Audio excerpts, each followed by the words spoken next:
ఏసంటే ఎవరో తెలుసా, ప్రేమంటే ఎవరో తెలుసా, దేవుడంటే ఎవరో తెలుసా, త్యాగమంటే ఎవరో తెలుసా.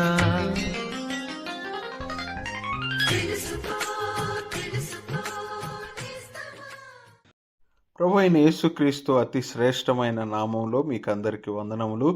పరిశుద్ధ గ్రంథమైన బైబిల్ నందు యోహాను సువార్త 17వ అధ్యాయము 25వ వచనంలో మనం ఈ విధముగా చదువుచున్నాము.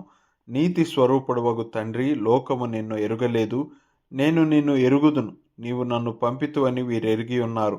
దేవుని ఎవరునూ ఎప్పుడునూ చూడలేదు. మనుష్యులు పాపమును బట్టి దేవునికి మనుష్యులకు మధ్య పూడ్చలేని అగాధము ఏర్పడినది. మనుషులకు దేవుని ద్వారా వచ్చిన శిక్ష నరకమై ఉండగా, ఆ శిక్ష నుండి మనుష్యులను కాపాడుటకే తండ్రి అయిన దేవుని కుమారుడు శరీరధారి అయ్యాడు.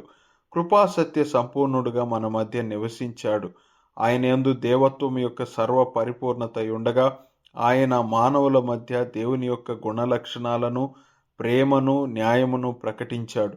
నిర్దోషి నిష్కళంకుడైనప్పటికీ మనుష్యుల పాప భారమును ఆయన తీసుకొని శిలువలో మనుష్యుల పాప శిక్షను భరించి మృత్యువును ఓడించి మృతులలో నుండి 3వ దినమున తిరిగి లేచాడు. లోకము ఆయనను ఎరుగలేదు గాని ఎవరైతే ఆయన యందు విశ్వాసం ఉంచుదురో, అనగా ఆయనను తమ జీవితంలో ప్రభువుగాను రక్షకునిగాను అంగీకరిస్తారో వారు రక్షణ పొందుతారు. వారు ఆయనను ఎరుగుదురు మరియు ఆయన మహిమను వారు చూడగలుగుతారు. మీరును లోకం వలె కాక ఆయన యందు విశ్వాసము ద్వారా రక్షణ పొంది ఆయన మహిమను చూడవలెననున్నదియే మీ పక్షముగా మేము దేవునికి చేయు ప్రార్థనయై ఉన్నది.